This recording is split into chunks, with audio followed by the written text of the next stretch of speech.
Meron tayong babalikan na gawa. Magos na PO. Magos PO 66 pala ito. Magos na PO 66. Bali, last year pa ito.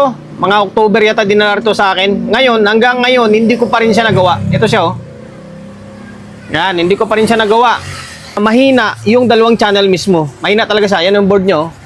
Ito na yung part 2 sa pagre-repair natin ng Magos na PO 66. 1 to sana sasabihin ko. PO 66 na old school. Galing Angat, Bulacan ito. Part 2 na, pinutol ko lang yung video natin sa may part 1 kasi masyadong haba. Paumay kayo sa kakapanood kasi maraming trouble to. Sa part 1 natin is tin-troubleshoot natin dito na side sa may input buffer kasi walang audio. Tapos sa continuation, ayan, ito, dapat tino natin tong isang side na to. Kasi kung mapapansin nyo, heatsink to, heatsink dito, output transistor, isang channel magkahati. Mula dito papunta dito isang channel, mula dito sa may kabilang side papunta dito isang channel. Ngayon, napa-audio ko na yung channel, itong side na to, hindi ko alam kung anong channel yan. Nang dahil lang dito kaya wala siyang bias. Ito, 51K. Yan, 51K dito yan, dito nakakabit. Ayan. Ngayon nagkaroon ng bias to and then may audio din. Parinig ko muna sa inyo ha. Okay, parinig ko muna sa inyo, may audio siya para kahit paano masabi nyo na bakit pinutol ko pa. Okay, play ko dito. Meron.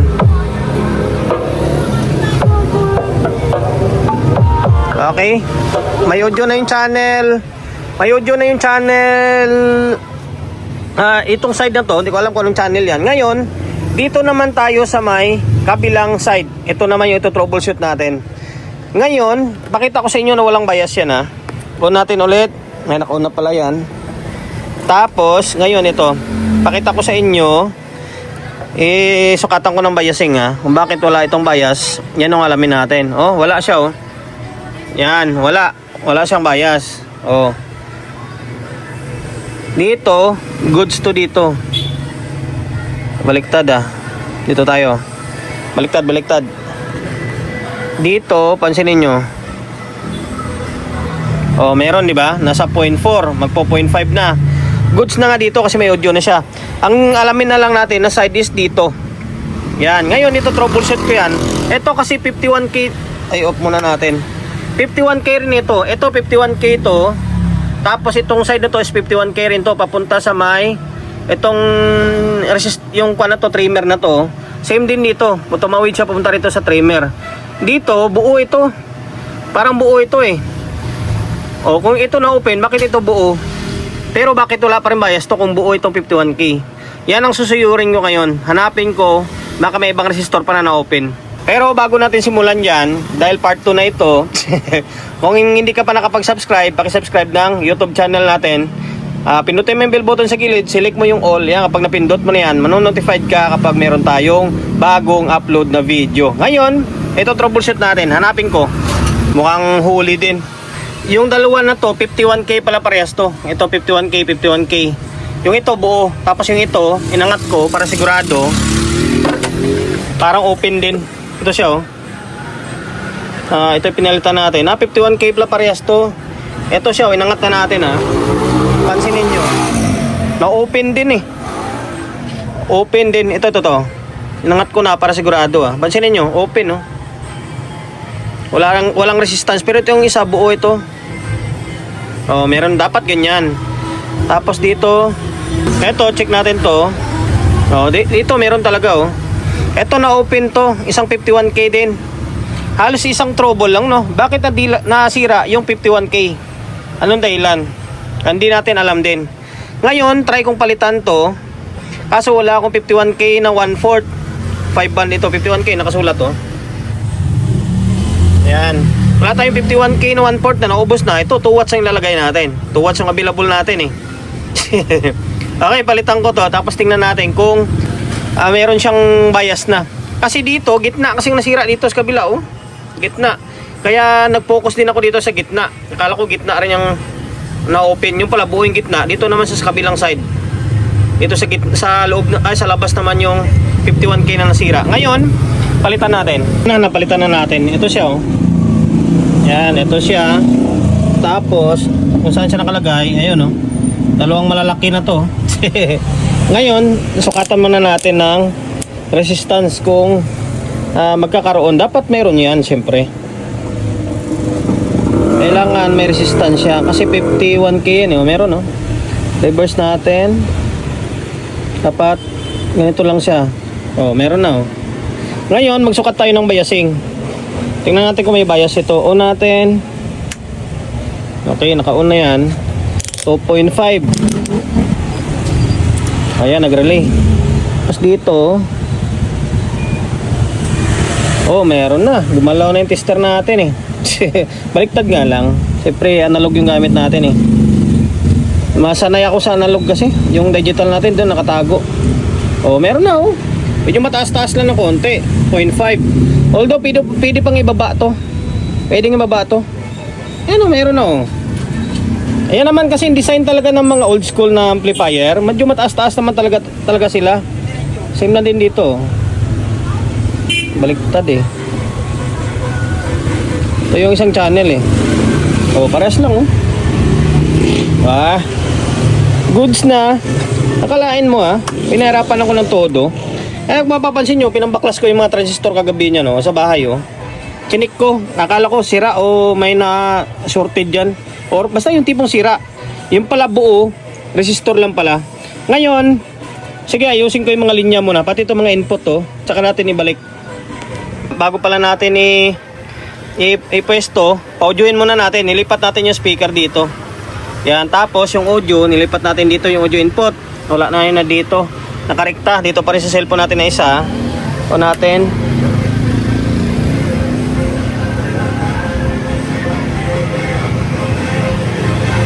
Okay, nag-trigger ang relay. Play natin. Tingnan natin kung basag pa yung tunog. Iyon oh. Linaw na nyo. Makapiret tayo. Okay na, working na siya. Good na yung audio. Ngayon, gusto ko sanang ibaba ng konti yung bias nito. Try ko kung maibaba ko yung bias niya. Kung kaya ko ibaba ko ng konti. Pero kung hindi kaya, okay na yan. Yan naman yung stock niya eh. Tumanda na nga siya na ganito na yan lang yung stock niya. Di ba? Ngayon, tanggalin ko yung mga input, yung mga kable na yan. Pati itong direkta natin, tanggalin natin. Kasi dadaanan natin dito yan. Nag-fix bias na ako. O, hindi ko lang pinakita, pero tagal ko rin bago kinalibrate. Ang bias pala niya ay 1K yung nakalagay. 1K pala to, kala ko 100 ohms. 100 ohms kasi nakalagay sa my board eh. Pero dito 1K to. Yan, 1K to. Brown, black, black. Brown 1, tapos dagdagan mo na lang 0, 100. Tapos another brown ulit. Brown yan eh, mukha lang siyang pula. Pero 1K ito. 1K yung value nito. Tapos yung bias niya is nasa kulang-kulang 0.5. Ngayon, binaba natin ng konti. Ayan, 620 ang nalagay natin. Ayan, 620. Medyo hirap ako gumalaw. Masakit yung tuhod ko pa rin. Ayan siya, ayan. Ayan, 620 yan. Para tingnan nyo sa board, 100 nang nakalagay. Ayan, 620. Same din dito sa may kabila. 620 ohms. Ngayon, ganyan yung magiging bias nyo. Binaba lang natin ng konti para di siya ganun kainit. Or playing safe kung tawagin ba. Dito baliktad, dito tayo sa kabila. Ayan nasa 0.4 na lang siya umaba siya ng bagya, di ba? Kung gusto niyo ibaba pa yan, lagyan niyo ng mga 560 siguro yan, magiging 0.3 na lang, 0.25 yan. Ayan na tama lang yung atin, binaba lang natin kasi dito kanina nasa 0.5 na siya binaba lang natin ng bagya para hindi naman siya ganun kainit. 620 ohms ang ginamit natin. Ngayon, pwede na ibalik ito. I-pwesto natin ng maayos. Medyo matagal lang yung pag-wiring ulit. Yan yung mga maiksi na wire. Sa may speaker wire, pinalitan ko na ang speaker wire doon sa ilalim. Kasi kanya halos sagad-sagaran. Tapos dami ng dugtong. Kaya ginawa ko, pinalitan ko na. Tapos inayos natin pagka-dugtong dito. Same din dito sa may AC cord. Yan, dinugtong natin dito. Kumbaga, dumaan na sa may ito na lang yung problemahin ko. Idudugtong ko na lang maayos to. Yung cable niya. Tapos, ano ba? Yan, binalik na natin to. Yung control, gumagana na to dito. Gumagana na yung control niyan. Tapos, pati yung mga ilaw niya. Working na yan lahat. nakapwesto na. Tornilyo na nga to, as in, no? Yan, tapos meron ng speaker na nakakabit dalawa. Okay, cellphone natin. Yan, gumagana to, full volume natin. Yan, gumagana na yan. Yung Phoenix bias kanina, sana ba yun? Oh, wala na, ito. Yan, ito siya, oh. 620 ohms yan, ah. Yan, 620 ohms, ito yung isa. Ito. Yan, 620 ohms yan. Ngayon, ito natin, naka 220 na ako, ah. Yan, naka 220 yan. Wala na sa may bulb. Okay, on natin. Yung fan nito is 220. Bali, pinilitan nila ni Bossing. Yung dating fan siguro nito, baka nasira na. Kasi yung fan yan, dyan nakakabit yan sa may board. Tapos meron siyang sensor na once na umiinit, saka siya gagana. Ito, naka 220 rekta na, oh. Lakas ng fan niya. Okay, channel 1. Working siya, normal, oh. Normal. Tapos,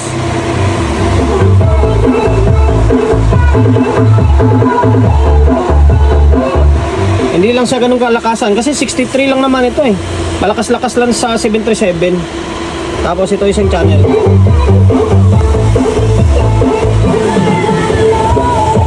Okay na, dalawang channel, oh.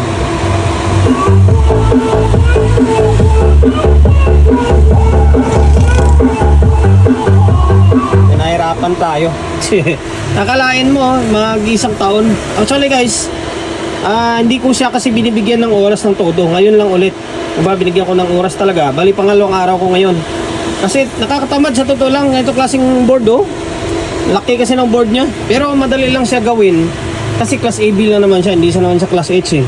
Nakakatamad lang kasi gumawa ng mga old school talaga na unit. Pero kahit paano nagawa naman na natin. Matutuwa na si Bossing dito. Hindi na uwi ito na ipo-pull out na hindi gumagana. At least working na siya. Okay? Sana nakapagbigay idea ako kahit ginawa ko siyang part 1, part 2. Kaysa haba yung oras natin, di ba? Yun lang naman eh. Ang nasira is yung resistor na 51K. Yan, 51K. Double check nyo. Sana yung 51K na yun. Malaki ito, malaki na yan, no? Ito.